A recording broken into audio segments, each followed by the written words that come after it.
अस्सलाम वालेकुम रहमतुल्लाहि व बरकातहू। मेरा नाम अहमद अकील है। आप देख रहे हैं कार टाक और आज कार टाक के अंदर एहसन हसन अकील मेरे साथ हैं, मेरे बेटे। उनसे पूछते हैं कि फाइनेंशियल एजुकेशन क्या है। आप अभी तक क्या समझे हैं कि what is the financial education, जो कि पाकिस्तानियों के पास बल्कि दुनिया भर में बहुत कम है, इसलिए लोग पुअर हैं।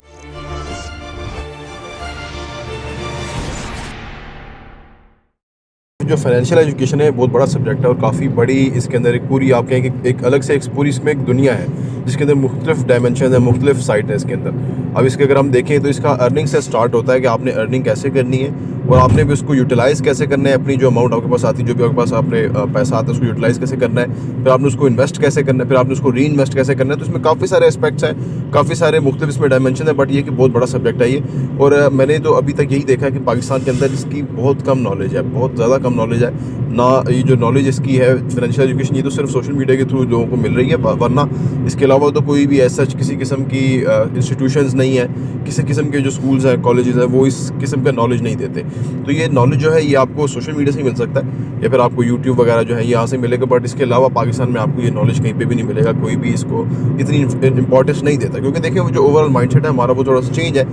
जो फाइनेंशियल एजुकेशन है ये थोड़ा सा एक ड्राई सब्जेक्ट लगता है, लेकिन ये है कि इसका फ़ायदा काफ़ी है। और जिस तरीके से अगर आप इस जो भी सर आपको इसके अंदर इन्फॉर्मेशन मिलती है उसको अगर आप इम्प्लीमेंट कर लें तो आपके लिए बड़ा अच्छा इस आने वाले टाइम में फ्यूचर आपका बड़ा बेहतर हो सकता है। यानी इसका मतलब जो फाइनेंशियल एजुकेशन है कि पैसे की मालूमात, फाइनेंस की मालूमात। अब उस फाइनेंस की जो मालूमात है उसमें अगर हम 1 2 3 4 5 चीज़ें गिने कि भाई क्या पैसे की मालूमात है, क्या ये सारी साइंस है क्या, और आम आदमी कहाँ जो है ना वो इसको अहमियत नहीं देता या इम्पोर्टेंस या उसे पता नहीं। तो उस वजह से, जैसे मैं मिसाल दूं कि मेरे साथ एक साहब थे, उन्होंने कहा कि जी मैं पैसे तो हम बहुत कमाता हूँ मैं, और जब पैसे घर लेके जाता हूँ तो वो पैसे ज़रूरियात में लग जाते हैं। हर ज़रूरत जो है वो इम्पोर्टेंट होती है। तो जब मैंने उन्हें कहा कि भाई आपको जो मुझे समझ आई है वो ये है कि आपको ये करना चाहिए कि जो पैसे आप कमाएं उसको पूरे को घर, एक तो घर ना लेके जाएं, दूसरा घर वालों को दिखाएं ना, ताकि ज़रूरियात जो हैं वो जो रुकी हुई हैं, दबी रहें। और आप कोई फोर्स्ड इन्वेस्टमेंट करें, यानी फोर्स्ड इन्वेस्टमेंट, यानी वो जो आपको पता हो कि ये पैसा मैंने वो देना ही देना है, उसके बाद आपकी आमदनी बने या आप उसके बाद आपके पास पैसे बचे जो कि कम बचेंगे और उस वजह से आपका पैसा बच जाएगा। ये एक एस्पेक्ट है, ठीक है ना, फाइनेंशियल एजुकेशन का कि भाई अच्छा। फिर जो पैसे की नफ्सियात है कि जी पैसा जो है वो बुनियादी तौर पे या तो हम खर्च करते हैं या इन्वेस्ट करते हैं, ठीक है ना, दोनों में से कुछ ही करेंगे। यानी या 3 तरीके हैं। कुछ लोग पैसे को ज़ाया करते हैं, कुछ लोग पैसे को खर्च करते हैं और कुछ इन्वेस्ट करते हैं। अब ज़ाया करना जो है वो हर वो काम कि जो आप पैसा खर्च कर रहे हैं और वो आपका मकसद किसी को दिखाना है, चाहे बड़ी गाड़ी है, चाहे आप के पास वसाइल हैं तो आप लोगों को दिखा रहे हैं, तो ये पैसा ज़ाया करने के सीधा मुतरादिफ है। क्योंकि लोग आपसे कोई इम्प्रेस नहीं होंगे, बहुत बड़ी बड़ी दुनिया है वो, और भी आपसे बड़े बेवकूफ़ होंगे जो पैसा बहुत दिखा रहे हैं, जो एक ही रात के अंदर मुजरे करा के वो शुरुलियाँ पटाखे चढ़ा के लाखों रुपया जो है वो ज़ाया कर देते हैं। तो वो बड़े बेवकूफ़ हैं। तो लिहाजा इस लाइन में बेवकूफ़ों की कमी नहीं है। तो आप अपने आप को बड़ा बेवकूफ़ साबित करने के लिए ज़्यादा पैसे, ये है पैसा ज़ाया करना। अब है पैसा खर्च करना। जब खर्च करने पे हम आते हैं ना पैसा, तो हर चीज़ ही हमें लगता है कि ये तो हमारी बुनियादी ज़रूरत है। मैंने ये सूट पहना हुआ है तो ये इतना गर्म नहीं है जितना कि ये जो ठंड है उसके लिए चाहिए। तो अगर मैं, वैसे तो ये हीटर वाली गाड़ी है, ऑफिस गर्म है, घर गर्म होता है, ठीक है ना। अगर मैं खर्च करने पे आऊँ तो मैं एक गर्म सूट लूँ जिसकी टोटल उम्र जो है वो 1-2 महीना होगी, 2 महीना, ठीक है, तो 50,000 रुपया उस पर मेरा लग जाए, ठीक है ना। मैं आपको अपनी वो बताता हूँ ना। तो ये खर्च करने का अंदाज मुनासिब नहीं है। फिर मैं सारा साल उसको संभालता हूँ या अपने वार्डरोब है उसके अंदर मैं एक और चीज़ का इजाफा कर दूँ कि, और मैं वो पहन भी ना पाऊँ, क्योंकि जब मैं इतना गर्म पहनूंगा तो फिर मुझे शायद वो सूट भी कर। अब ये भी एक खर्च करना है। अब ये खर्च जो है, ठीक है, इस खर्च को मैं आराम से अवॉइड किए हुए हूँ कि मुझे कोई फ़र्क नहीं पड़ता। बल्कि मुझे अभी समटाइम गाड़ी में एसी हल्का सा हमें लगाना पड़ जाता है, क्योंकि वो तो खर्च के अंदाज है मुख्तलिफ। जैसे फर्ज करें यहाँ पे वो नर्सरी आ रही है, तो मैं यहाँ से काफ़ी सारे पौधे खरीद लूँ, गाड़ी हायर करूँ और पौधे लेके अपने गार्डन में जाके रख दूँ, ठीक है ना। इसके बगैर भी काम चल रहा है। वहाँ भी कल गुलाब की जो कलमें थी, यानी गुलाब बहुत बड़ा हो गया था, देसी गुलाब लगा मेरे उसमें, तो उसको बंदे को 1000 रुपया दिया है, उसने काट के, तो वो एक तो पहले वाला जो था वो जंगल बन गया, उसको काट के तराश कर दिया है, और उसके बाद उसने वो कलमें जो है वो क्यारियों में लगा दी हैं। 1000 रुपया उसने ले लिया है। तो बजाय कि मैं यहाँ पे 50,000 का खर्चा कर लूँ पौधे लेके, तो मैंने 1000 रुपये में वो काम कर लिया। थोड़ी उसकी तराश खराश हो गई है, जो अपग्रेडेशन हो गई। ये सारे खर्चे हैं। अब आप इनको अगर आप गौर नहीं करते, चाहे आप कितना भी पैसा कमाते हैं या कोई भी है, तो बिजनेसमैन हमेशा कोशिश करता है कि वो ये गैर ज़रूरी खर्चों से बच जाए। तो वो उसका ये एक डायमेंशन है फाइनेंशियल एजुकेशन की, ठीक है ना। अच्छा, फिर एक और डायमेंशन आप बताते हैं जो एसेट्स और लायबिलिटी की है। अच्छा, इसके अंदर जो मेन चीज़ है ना, वो थोड़ा सा हम इसको एक चीज़ मिस कर जाते हैं, वो ये है कि जो फाइनेंशियल एजुकेशन है, इसके अंदर जो अर्निंग वाला एस्पेक्ट है कि जहाँ से आपने अर्निंग स्टार्ट करनी है, आपने अर्निंग ज़्यादा करनी है, आपने अपनी जो अर्निंग है उसको एज सून एज पॉसिबल करना है, उस चीज़ को मोस्टली लोग मिस कर जाते हैं। वो इस पर आ जाते हैं कि हमने खर्च कैसे करना है, इन्वेस्ट कैसे करना है, बट जो आपकी अर्निंग की अमाउंट इंक्रीज़ करना है वो भी इसमें काफ़ी इंपॉर्टेंट एस्पेक्ट है। और मोस्टली अगर आप देखें जो कि ये जितने भी यंग लोग जो काम कर रहे हैं, अपना जिन्होंने अपना नया काम अभी स्टार्ट किया है या फिर जो भी अपने करियर में आए हैं, उनके लिए जो मेन स्टेप है, पहला स्टेप है, वो तो फाइनेंशियल एजुकेशन के अंदर अर्निंग को अपना देखना है, अर्निंग को बेहतर करना है, अर्निंग को बढ़ाना है और as soon as possible earning को ज़्यादा करना है, सो दैट कि वो उसके बाद जब अर्निंग करेंगे तो उसके बाद फिर वो उस अपनी जो अमाउंट उनके पास बचेगी, जो वो सेविंग करेंगे, उसको फिर वो इन्वेस्ट कर पाएंगे। तो अगर अर्निंग से स्टार्ट करें, उसके बाद फिर आप अपना सेविंग करें, फिर आप इन्वेस्टमेंट करें, तो ये ओवरऑल आपका एक अच्छा साइकिल बन जाएगा, उसमें अच्छा फ़ायदा हो सकता है। अब इसके अंदर एक और चीज़ ये भी है कि हम थोड़ा सा पाकिस्तान के अंदर मोस्टली मैंने देखा कि लोग जो है ना, ये फाइनेंशियल एजुकेशन को एज सच कोई रियलिटी समझते नहीं है, क्योंकि थोड़ा सा माइंडसेट का डिफरेंस है कि वो समझते हैं कि हमने काम किया, हमारा गुजारा चल गया और बात ख़त्म हो गई। लेकिन अगर जो फाइनेंशियल एजुकेशन है इसके एस्पेक्ट से देखें तो उसके अंदर तो ये बहुत बड़ी चीज़ है, जो बहुत बड़ा सब्जेक्ट है ये, कि मतलब आप फाइनेंशियल एजुकेशन से मुराद ये है कि आपने जो अर्निंग की है उसको आपने इन्वेस्ट करना है, आपने एक बेहतर लाइफ अपनी डिज़ाइन करनी है और आपने अपने जो रिसोर्सेज है उनको इस्तेमाल करते हुए आपने अपने एसेट्स बनाने हैं और अपनी लायबिलिटीज़ को कम करना है। तो ओवरऑल ये जो माइंडसेट का डिफरेंस है ये भी काफ़ी ज़्यादा नज़र आता है देखने के अंदर, कि लोग इसको इस तरीके से लेते नहीं है इस सब्जेक्ट को कि ये कोई इतनी इंपॉर्टेंट चीज़ है या फिर इसका इतना कोई खास फ़ायदा है। अच्छा, अर्निंग बढ़ाने के ऊपर जो आपने बात की बहुत अच्छी बात है। अब अर्निंग कैसे बढ़ा सकते हैं, अगर हम इस पर थोड़ी सी बात करें, ठीक है ना, क्योंकि लोगों को आमतौर पे जो वो काम करें, फर्ज करें कोई नौकरी कर रहा है, उसकी लाख रुपया तनख्वाह है, तो अब वो अर्निंग बढ़ाना चाहते हो तो क्या करे, आपकी राय क्या है? अर्निंग बढ़ाने के लिए देखिए, मोस्टली जो अभी देखा जाए, अगर रियलिस्टिकली देखें हम, तो मोस्टली लोग पाकिस्तान में इतना काम करते नहीं है। हमारे यहाँ थोड़ा सा जो कॉन्सेप्ट है वो ज़रा चेंज है, क्योंकि हमारे यहाँ आपको पता है कि थोड़ी लाइफ आसान है, बाहर की निस्बत थोड़ी चीज़ें सस्ती हैं, आपका जो गुजारा है वो कम पैसों में हो जाता है पाकिस्तान के अंदर। तो इस वजह से मोस्टली लोग इतना काम नहीं करते जितना लोग बाहर काम करते हैं, इससे उनकी अर्निंग ज़्यादा होती है। अभी इसको अगर हम देखें वैल्यू क्रिएशन के हिसाब से भी, तो अगर आप एक सिंपल अपनी जॉब कर रहे हैं और आप चाहते हैं कि आपकी जो अर्निंग है वो बढ़ जाए, तो उसके साथ आपको कुछ ना कुछ करना होगा, तो उसके बाद ही वो आपकी जो अर्निंग है वो बढ़ेगी। अब उसके अंदर आपको थोड़ा सा रिस्क लेना होगा, लेकिन ये है कि अगर आप साथ कोई काम कर रहे हैं, थोड़ी सी आप मेहनत करेंगे, थोड़ा आप अपना टाइम मजीद इन्वेस्ट करेंगे, सेकंड सोर्स ऑफ इनकम बनाएंगे, तो फिर ही ये है कि आपकी इनकम बढ़ पाएगी। वरना तो अगर आप वैसे ही कहेंगे कि मैं अभी जॉब करूँ तो मेरी इनकम इसमें बढ़ जाएगी, तो वो फिर तो उसमें काफ़ी टाइम लगेगा और वो एक ऐसा पॉसिबल वे नहीं है कि जिसके थ्रू आप प्रॉपर्टीज़ ले पाएंगे, जिसके थ्रू आप एक एसेट्स अपने बना पाएंगे, आप अपनी मलकियत के अंदर चीज़ें लेंगे। तो वो थोड़ा सा लॉन्ग टर्म का, जिसको कहेंगे आप, वो लॉन्ग टर्म का रास्ता है। बट जो ये अगर आप देखें कि अगर आपने अपनी इनकम बढ़ानी है, एज सून एज पॉसिबल बढ़नी है, तो उसके लिए तो आपको डबल अमाउंट ऑफ काम करना होगा, डबल अमाउंट ऑफ आपको अपने जो वर्क आवर्स हैं उनको करना होगा, सो दैट कि आपके पास जो इनकम है वो बढ़ना शुरू हो जाए।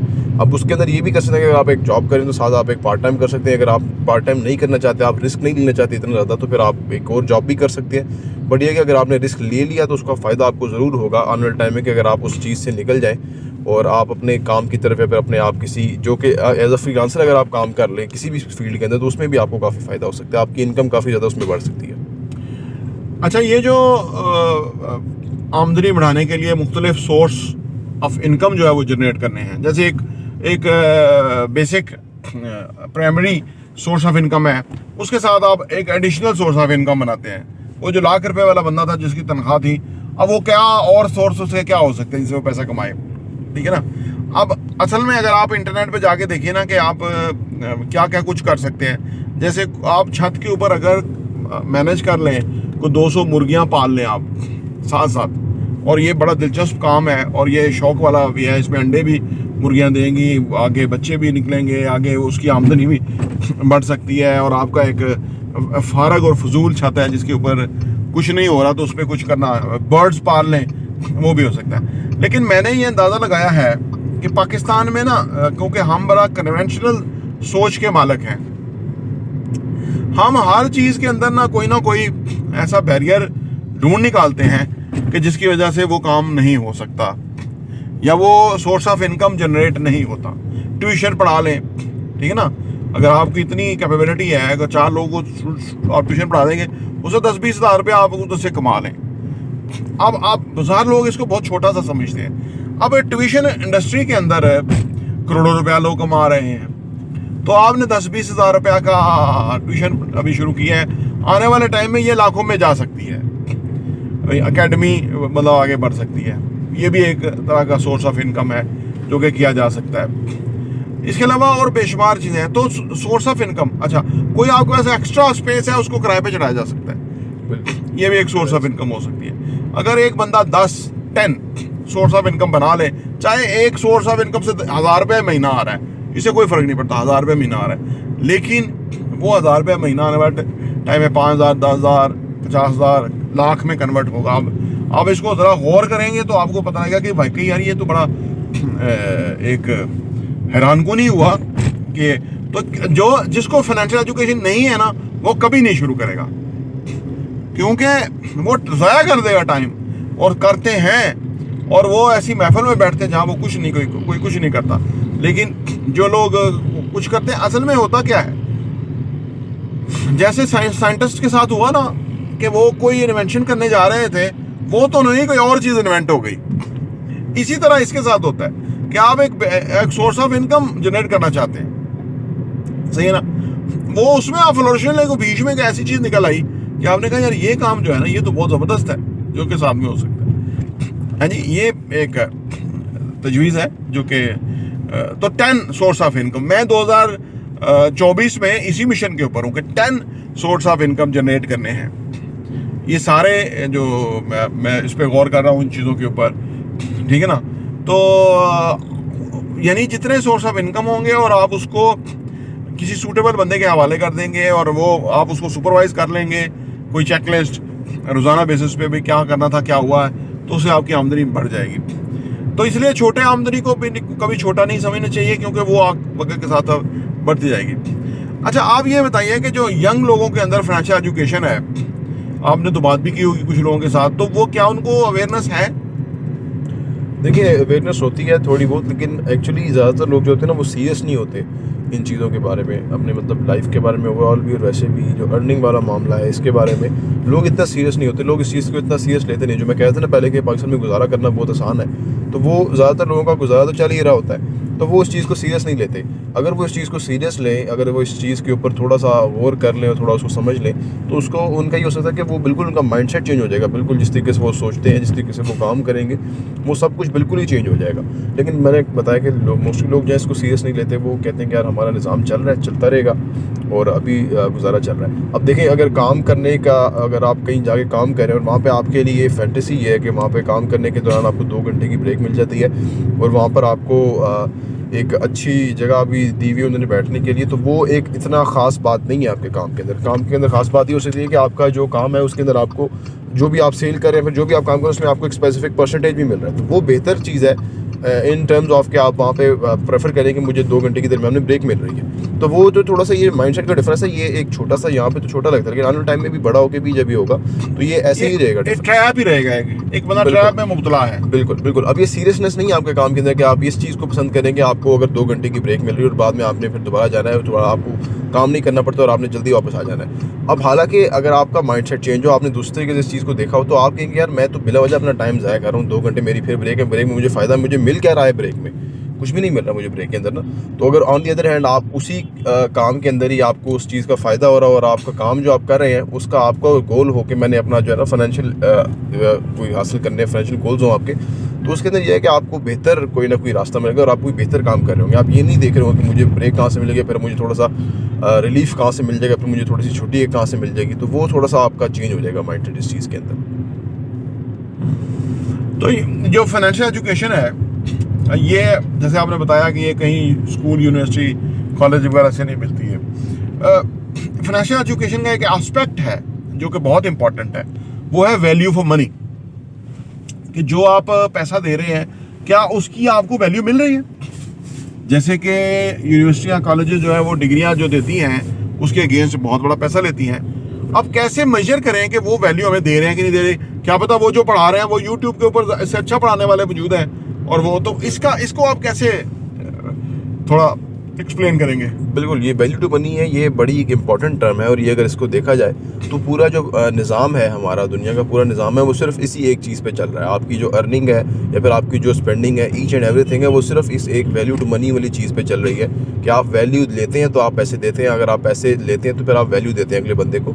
इसी के ऊपर ही सारा कुछ, सब पूरा निज़ाम चल रहा है। अब इसमें ये होता है कि आप जिस दुनिया भर के अंदर इदारे हैं, दुनिया भर के अंदर बिजनेसेस हैं, तो वो उनका कोशिश ये होती है कि थोड़ा सा वो उस चीज़ को हैक करें। जैसे कि पाकिस्तान में जो यूनिवर्सिटीज़ हैं, फिर इसके अलावा जो भी इतने इंस्टीट्यूशंस हैं, वो इतनी वैल्यू नहीं दे रहे जितनी वो उसके ऊपर उनसे लोगों से मनी पैसा ले रहे हैं, बट वो इतनी वैल्यू नहीं दे रहे। लेकिन वो ये है कि अब उन्होंने ओवरऑल एक सिस्टम ऐसा बना दिया है कि लोग उसको एक्सेप्ट कर चुके हैं। लोग अब अगर आप उनसे बात करेंगे तो लोग कहेंगे कि बिल्कुल हमें पता है कि जो यूनिवर्सिटी है वो सिर्फ as a source of degree है हमारे लिए, और for networking and each and everything है। जो सीखना होता है वो तो आपने खुद ही सीखना होता है। ये आपको हर एक बंदा कहेगा, जो भी यूनिवर्सिटी जा रहा है, जो नहीं जा रहा है, जो जानने वाला है, वो यही कहेगा कि बिल्कुल यूनिवर्सिटी में हमें कोई स्किल नहीं सिखाते, हमें वहाँ पे सिर्फ वहाँ पे इन्फॉर्मेशन मिलता है, एक्सपोजर मिलता है, और वहाँ पे हम नेटवर्किंग करते हैं। जो सीखना होता है वो तो आपने खुद करना होता है, जो पढ़ना होता है वो तो आपने खुद पढ़ना होता है। तो ये जब देखें सबके सामने रियलिटी आ चुकी है, बट लोग इसको एक्सेप्ट कर चुके हैं, यार ऐसा ही है, जो सारा सिस्टम है वो बिल्कुल ऐसा ही है। तो इस तरीके से उन्होंने तो उस चीज़ को हैक कर लिया है। बट अगर देखा जाए तो दुनिया भर के अंदर थोड़ा सा जो वैल्यू है, ये बहुत इंपॉर्टेंट चीज़ है। लोग इसको काफ़ी ज़्यादा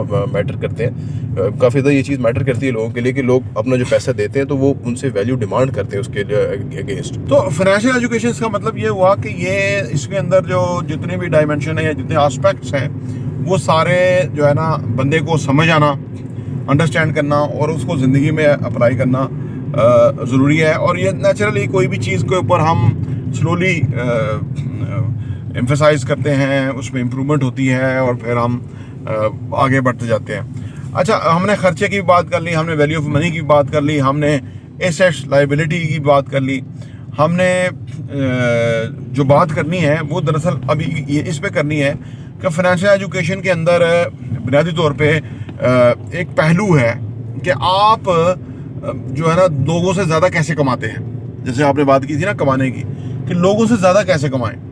यानी एक ही बिजनेस के अंदर मुख्तलिफ लोग काम कर रहे हैं और उनकी आमदनी मुख्तलिफ है, एक नहीं है। ठीक है, एजुकेशन एक हो सकती है, उनका ऑफिस, उनका बिजनेस एक हो सकता है। अब ये जो है कुछ की एजुकेशन इनकम ज़्यादा और कुछ की कम है, इसकी रीज़न क्या है?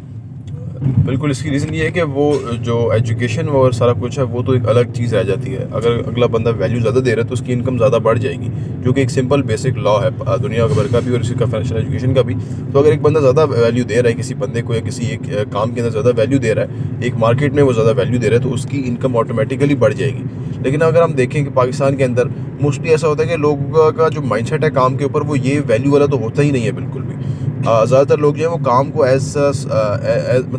मतलब अपने काम को वो ये नहीं देखते कि हम वैल्यू दे रहे हैं, वो काम को ऐसा काम देखते हैं कि हम काम कर रहे हैं, समझते हैं। बिल्कुल, हम काम कर रहे हैं और हमने ये बस ख़त्म करना है और हमने आगे निकल जाना है, बस इस तरीके से हमने वापस जाना है और हमारा काम जो है ख़त्म हो और बिल्कुल हमारी छुट्टी हो गई है। हालांकि अगर हम वही काम जो एक बंदा कर रहा है, वही काम अगर वो इस सेंस में इसको माइंडसेट में रख के करे कि मैं ये वैल्यू दे रहा हूँ, तो वो तो काम बिल्कुल ही चेंज हो जाएगा उस बंदे का। जब वो सोचेगा यार मैं इसमें क्या वैल्यू दे रहा हूँ मैं अपने काम के, तो वो तो उसका काम बिल्कुल चेंज हो जाएगा, उसका काम बहुत बेहतर हो जाएगा। उसके काम के अंदर जो मिस्टेक्स हैं, छोटे मोटे मसले मसाइल हैं, डिले होता है काम, बिल्कुल भी नहीं हो, क्योंकि उसको पता हो गया मुझे वैल्यू मैं दे रहा हूँ, वैल्यू के अगेंस्ट ही मुझे कुछ मिलना है। अब अगर वो उस चीज़ को नहीं सोचेगा तो फिर तो उसका काम जो है वो सिंपल, जैसे दुनिया भर में जैसे पाकिस्तान भर में के अंदर लोग गुजारा करते हैं, तो इस तरीके से ही लोग गुजारा करते रहेंगे अगर वो इस चीज़ को वैल्यू को नहीं अपने माइंड में रखेंगे।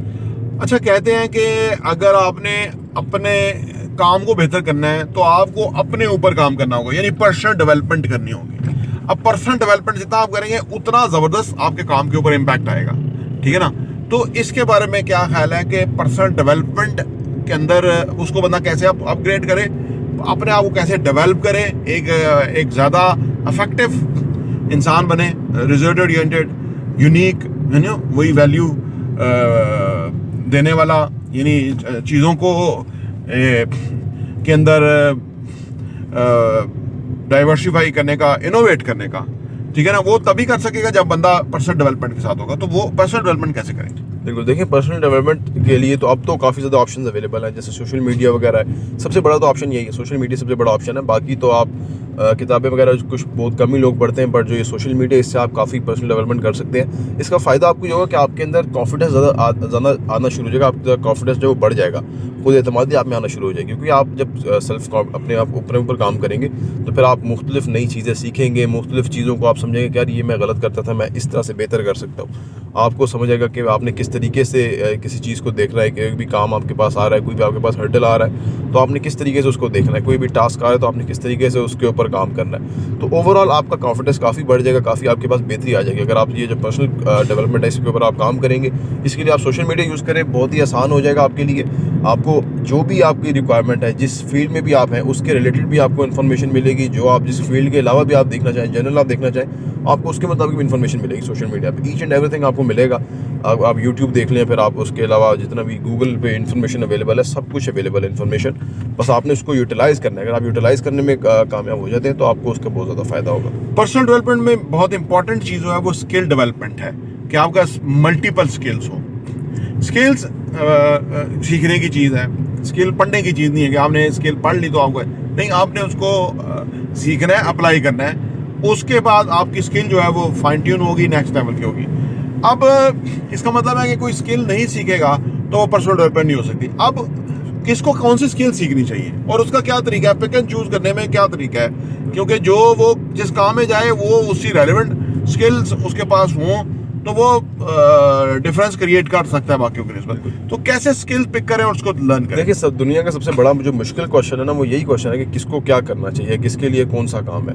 अब ये ऐसा क्वेश्चन है कि ये कोई भी बंदा जो है ना अपने बारे में एज सच इस तरह से कंफर्म नहीं बता सकता कि मुझे ये काम पसंद है और मैं ये काम कर सकता हूँ। क्योंकि मुझे तो लगता है कि हर इंसान के अंदर कोई मुख्तलिफ क्वालिटीज़ होती हैं, मुख्तलिफ चीज़ों में वो अच्छा होता है, कुछ चीज़ों में वो बहुत अच्छा होगा, कुछ चीज़ों में वो अच्छा होगा, कुछ चीज़ों में वो एवरेज होगा। तो इस तरीके से ऑप्शंस तो काफ़ी सारे होते हैं आपके पास। अब इसके अंदर ये है कि आप अगर एज सून एज पॉसिबल आप स्टार्ट कर रहे हैं, मतलब अगर आपका कॉलेज है और कॉलेज के बाद ही अगर आप साथ ही आप ये स्टार्ट कर लेते हैं, तो फिर उसमें आपको फ़ायदा यही हो जाता है कि आपका जो प्रोसेस है कि जिसके अंदर आपको थोड़ी सी क्लैरिटी मिलती है चीज़ों के अंदर, वो आपको जल्दी मिल जाएगी। अगर आप उस वक्त स्टार्ट नहीं करेंगे तो आपको बाद में जाके क्लैरिटी आपको ढूंढनी पड़ेगी और वहाँ पे उस वक्त थोड़ा मुश्किल हो जाएगा आपके लिए, क्योंकि ऑलरेडी आपकी एज बढ़ चुकी होगी और आपके पास काफ़ी कुछ प्रेशर वगैरह होगा, सारा कुछ होगा। तो अगर आप एज सून एज पॉसिबल अपना कोई भी काम स्टार्ट कर दें, कोई भी कुछ भी करने की तरफ आप देख लें, कोई भी इन्फॉर्मेशन हासिल करें, तो आपको थोड़ा बहुत चीज़ों में क्लैरिटी मिलना शुरू हो जाएगी। और आपको इसका फ़ायदा ये होगा कि आपको अगर क्लैरिटी मिलेगी तो फिर आपको होपफुली कोई ना कोई ऐसा काम मिल जाएगा जिस काम को आपको पसंद होगा, और उसको अगर आप वो पसंद का आपका काम आप पसंद का काम कर रहे हैं तो फिर तो आपके लिए उसको करना बहुत ही आसान हो जाएगा और आपको उसमें मज़ा भी बहुत आएगा। ये बताइए कि आप क्या समझते हैं कि आज के दौर के अंदर कौन सी 3 बड़ी स्किल्स हैं कि जिससे बहुत पैसा कमाया जा सकता है, जिससे मतलब आप समझ लें कि लोगों को पता नहीं है या लोग इस पे एम्फेसाइज नहीं है और उनको बहुत फायदा हो सकता है? वो 3। देखिए, स्किल्स तो 2 तरह की हैं, एक तो डिजिटल स्किल्स हैं, दूसरी जो कि कन्वेंशनल स्किल्स हैं।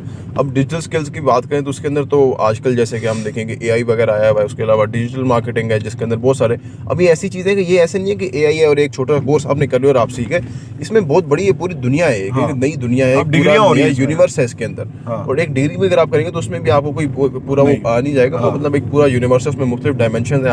आपका एक जॉब होगी, आपकी एक फील्ड होगी, उसके अलावा उसमें और 100 चीज़ें हैं। तो वो काफ़ी बड़ी दुनिया है, आपको कोई भी आपको बेहतर लगता है तो आप देख सकते हैं। AI है, डिजिटल मार्केटिंग है। उसके अलावा अगर हम कन्वेंशनल बात करें तो उसमें आता है सेल्स। एक मैंने अमेरिकन ट्रेनर उनकी मैंने बात सुनी थी, उन्होंने कहा था कि अगर मैं अगर आपको बताता हूँ कि आपने ये 3 सब्जेक्ट्स की बुक्स पढ़नी है और आपने अपने ऊपर 5 साल काम करना है। एक सेल्स थी, एक ह्यूमन नेगोशिएशन थी कि आपने नेगोशिएशन कैसे करनी है, एक सेल्स थी, और तीसरी भी ऐसे ही कुछ थी, मतलब इन्हीं सब्जेक्ट्स के आसपास ही हुई थी। तो पीपल मैनेजमेंट या इस तरह कुछ माइट पॉसिबल ऐसे ही, बिल्कुल ऐसे कुछ था, पीपल मैनेजमेंट था शायद। तो ये 3 उन्होंने कहा था कि ये 3 सब्जेक्ट्स पे आपने काम करना है, ये 3 स्किल्स पे आपने बुक्स पढ़नी है और 5 साल आपने अपने ऊपर काम करना है। और अगर आप मेरे लिए नहीं बनते तो आप मेरे पास आ जाइएगा, मैं आपको जो है ना आपको अमाउंट दे दूंगा। तो अब इसको देखा जाए, अगर वो एक बिलियनर बंदा ये बात कर रहा है तो जाहिर बात है कोई बाद में इन्फॉर्मेशन होगी तभी वो ये बात कर रहा है ना। तो इस वजह से जो ये सेल्स की स्किल है, ह्यूमन नेगोशिएशन की स्किल है, जो कि ह्यूमन मैनेजमेंट की स्किल है, अब ये स्किल्स जो है ये कन्वेंशनल स्किल्स, और ये अगर आपके पास हो तो इसका आपको बहुत फायदा हो सकता है। पाकिस्तान में जो लोग सेल्स की स्किल को, मैंने कासिम अली शाह साहब की जुबान से भी कुछ सुना कि सेल्समैन कि थोड़ी हद तक में इसी बात थी। तो पाकिस्तान में सेल्स स्किल्स को बहुत ही नीचे रेट किया जाता है। हाँ। मैंने देखा है, मैं खुद सेल्स करता रहा हूँ तो मुझे उसका अंदाजा है, और डोर टू डोर सेल्स मैंने की और बाकी, तो सेल्स को बहुत नीचे समझा जाता है, और मतलब ऐसा काम कि जो मतलब एक फजूल काम है, या किसी को काम मिला नहीं तो उसने कर ये पाकिस्तान का अंदर। हालांकि पाकिस्तान में तो आपको पता है हर चीज़ ही, हमारी डिक्शनरी ही उलट है। सेल्स में खुआरी होती है, हालांकि सेल्स में रिजेक्शन आपको मिलता है, और रिजेक्शन जितना आप एक्सेप्ट करना समझ जाएं तो उतना आप अपने काम में एक्यूरेट हो जाते हैं, जिसको वो खुआरी का नाम दे के वो कर दिया जाता है। तो पाकिस्तान के जो मारूजी हालात हैं, एक तो यहाँ पे लोग लो इनकम स्केल के लोग हैं, जॉब पेशा लोग हैं ज़्यादातर, हाँ जी, या अनपढ़ लोग हैं, वो रवायती उससे बिजनेस कर रहे हैं। इसके अंदर कोई सेल्स को एज कैरियर ज्वाइन करता है तो ये सारा कुछ उसको सुनने को मिलता है। एक वक्त में सेल्स के जो लोग थे, मतलब वैसे तो सेल्स के अंदर बंदा प्रेजेंटेबल बनता है, बड़ा खूबसूरत बनता है, लेकिन एक बड़ी नफरत से देखा जाता था कि यार ये लोग चीज़ें बेचते हैं। हालांकि आज मुआशरा समझ गया है कि यार जो अगर आपको उसको बेचने आया है ना, वो आपको कोई इंसेंटिव देगा, कोई आपको फ़ायदा देगा तो ही सेल्स करेगा ना वो, सेल्स करेगा। अदरवाइज बंदे खुद जाके ना ले आए चीज़ें, तो वो कोई इंसेंटिव देगा, कोई आपको नीश बताएगा, कोई आपकी फेवर की बात होगी सेल्स के अंदर ना, या कोई कुछ ना हो, कोई मार्केटिंग होगी जिसमें आपको कोई इंसेंटिव हो रहा होगा। ठीक है ना, जैसे हम अभी जब हम उम्र पे गए थे तो वो इनकी सऊदी एयर की एक ऑफर थी जिसको हमने टिकट, जिसमें हमें कितने 90 की पड़ी थी, 92 की पड़ी, और लास्ट ईयर जब गए थे वो 135 की हमें पड़ी टिकट PIA की।